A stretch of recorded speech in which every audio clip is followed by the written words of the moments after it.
Hi hello నమస్తే welcome back to iDream media. ఈ రోజు మనతో ఉన్నారు amphi certified mutual fund distributor అయిన బోనగల సొలోమన్ గారు. సార్తో మాట్లాడదాం. Hi sir.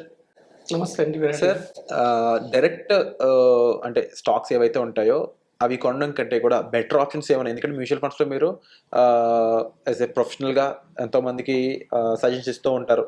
But at the same time ఒక స్టాక్ పర్చేస్ చేయాలంటప్పుడు మాత్రం మీరు ఎలాంటి సలహాలు ఇస్తారనేది నేను తెలుసుకోవాలనుకుంటున్నాను. Direct stock would you suggest or not?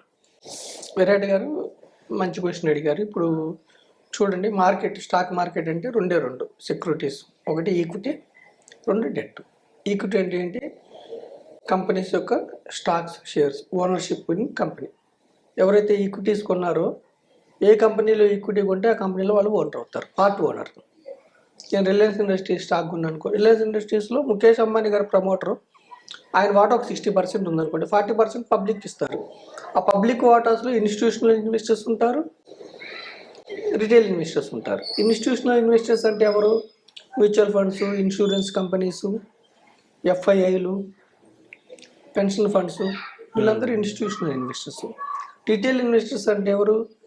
మనలాంటి ఇండివిజువల్గా కొనే ఇన్వెస్టర్స్ని రిటైల్ ఇన్వెస్టర్స్ అంటారు. అయితే మనము ఈక్విటీ మ్యూచువల్ ఫండ్స్ ద్వారా కొంటే మన కోసం ఫండ్ మేనేజరు తర్వాత వాళ్ళ టీము రీసెర్చ్ చేసి ఏం కొనాలి ఏమిటనేది వాళ్ళు చూసుకుంటారు. అయితే కొంతమంది ఏమంటారంటే, ఈ ఈక్విటీ మ్యూచువల్ ఫండ్స్ కాకుండా డైరెక్ట్గా స్టాక్స్ కొందామని కోరుకుంటారు.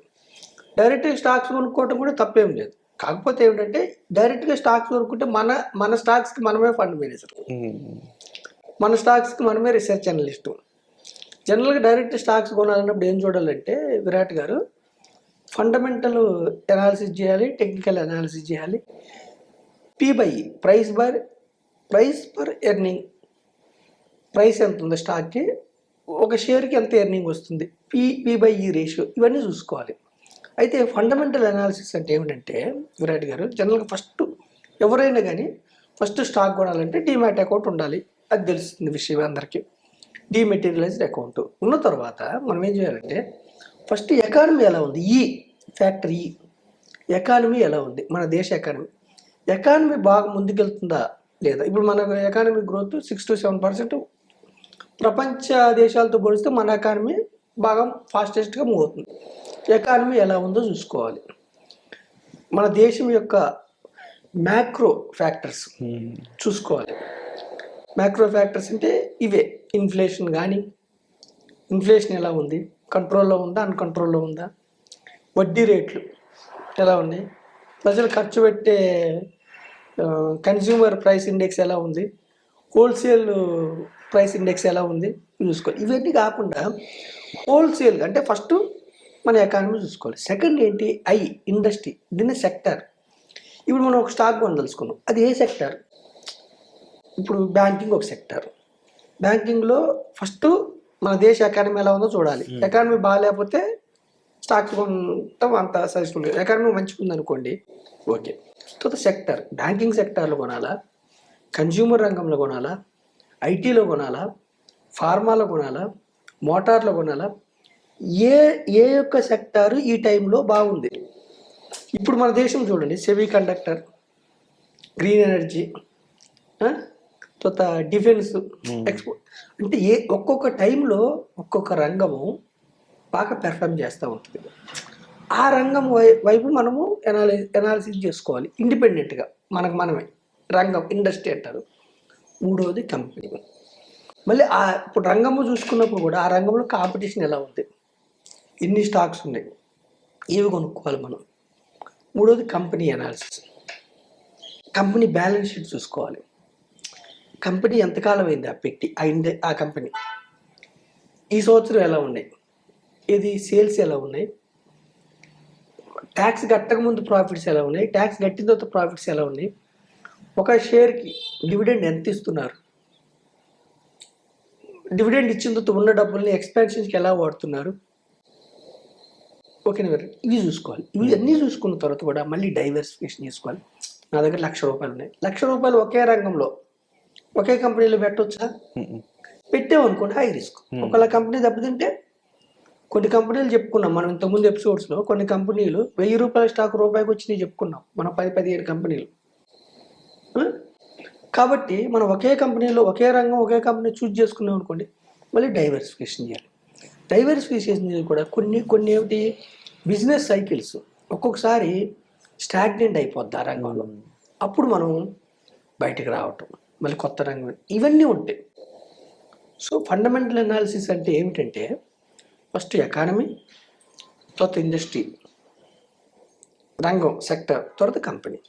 మళ్ళీ ఇందులో ఈ 3 ఐడి చూజ్ చేసుకున్నాం. మళ్ళీ top to bottom approach, bottom to top approach. Top to bottom అంటే ఏమిటి? ఫస్ట్ దేశం ఎకానమీ అది టాప్, తర్వాత కిందకి ఏంటి రంగం, తర్వాత కంపెనీ, ఇది టాప్ టు బాటమ్. ఓకేనా? ఇందులో కూడా మళ్ళీ ఎనాలిసిస్ ఎలా చేయాలంటే by analysis, cell analysis. By analysis ఎప్పుడు ఎట్లా చేయాలి అంటే ఏది ఆ టైంలో షార్ట్ పీరియడ్లో ముందుకెళ్తుందో దాన్ని ఆ కంపెనీస్ పట్టుకోవడానికి బై అనాలిసిస్. సెల్ అనాలిసిస్ ఏంటి? ఒక్కొక్కసారి ఏమవుతుంది, రెసిషన్ వచ్చింది. రెసిషన్ వచ్చినప్పుడు ఓన్లీ అప్పుడు ఏమవుద్ది, ప్రజల యొక్క కొనుగోలు శక్తి తగ్గుతుంది. ఓన్లీ కొన్ని స్టాక్సే పెరుగుతాయి. అట్లా ఫార్మా స్టాక్స్ వడ్డీ రేట్లు పెంచారనుకోండి, తగ్గించారనుకోండి, బ్యాంకింగ్ స్టాక్స్కి ఎఫెక్ట్ పడుతుంది. సెక్టార్ వైస్ డెవలప్ వడ్డీ రేట్లు పెంచినా తగ్గినా ఓన్లీ బ్యాంకింగ్ మీద ఎఫెక్ట్ పడతాయి. కానీ వడ్డీ రేట్లు పెంచినా తగ్గిన ఫార్మా మీద ఎఫెక్ట్ పడిద్దా? పడదు. అట్లా మనం ఏం చేయాలి, ఇవన్నీ చూసుకోవాలి. Top to bottom approach, bottom to top approach, తర్వాత బిజినెస్ సైకిల్ ఏ టైంలో ఏది పెర్ఫార్మెన్స్ ఇవన్నీ చూసుకో. అయితే నేనేం చెప్తున్నానంటే విరాట్ గారు, ఇవన్నీ చూసుకో. మన దేశంలో సుమారుగా 5-6 వేల స్టాక్స్ లిస్ట్ అయి ఉన్నాయి. ఇందులో 5-6 వేల స్టాక్స్ని మనం అనాలిసిస్ చేయలేము. కొన్ని స్టాక్స్ని ఏదో కొద్ది, అది కూడా మీరు సాఫ్ట్వేర్ ప్రొఫెషనల్, డాక్టరో, లేకపోతే మీకు యాంకరింగ్ ఏదో ఉంది, మీ వృత్తిలో మీరు బిజీగా ఉంటారు. ఈ రిస్క్ ఇంత అనాలిసిస్ చేయాలంటే సామాన్యమైన విషయం కాదు, ప్రతిరోజు చేయాలంటే. సో అందుకే మన కోసం మన దేశం పెట్టిన మహాద్భుతమైన అవకాశం ఏంటంటే ఈక్విటీ మ్యూచువల్ ఫండ్స్.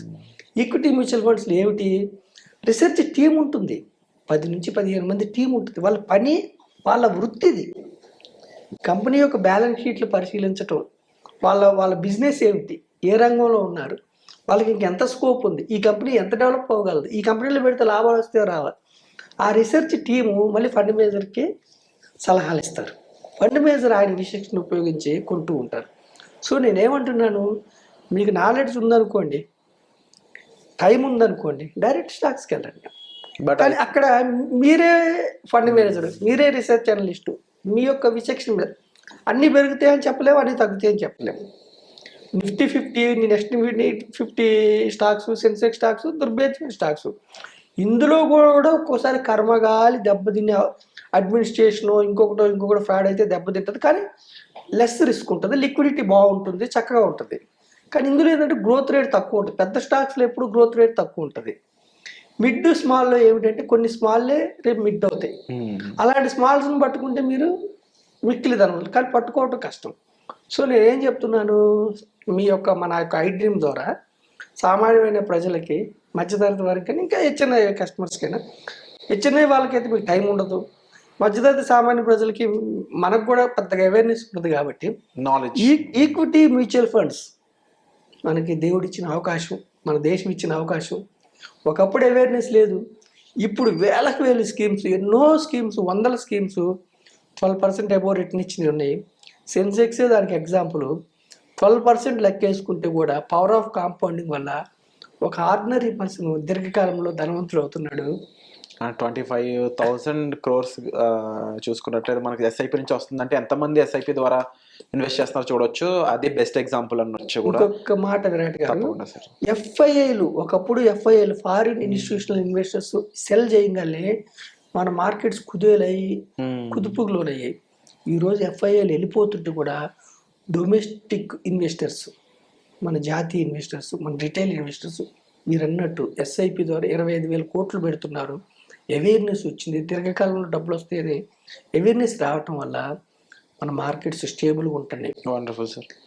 తప్పకుండా ప్రతి ఒక్కరికి కూడా ఇన్వెస్ట్మెంట్ గురించి తెలియాల్సిన అవసరం ఎంతైనా ఉంది. బట్ ఆ ఇన్వెస్ట్మెంట్ ఆప్షన్‌లో ఈక్విటీ మ్యూచువల్ ఫండ్స్ అనేవి ది బెస్ట్ అని అందరికి తెలిసిన విషయమే. సో, దానికి సంబంధించి రైట్ ప్రొఫెషనల్ మీరు అంటే కన్సల్ట్ చేసినట్లయితే రైట్ ఫండ్ అనేది మీకు సజెస్ట్ చేయడం జరుగుతుంది. దానికి సంబంధించి డిస్‌ప్లే అవుతున్న నెంబర్స్ కాల్ చేసి మీరు బొనగల్ సలోమన్ గారితో అపాయింట్మెంట్ అనేది ప్లాన్ చేసుకోవచ్చు. Thank you so much sir. Thank you Virat గారు, థ్యాంక్ యూ ఐ డ్రీమ్.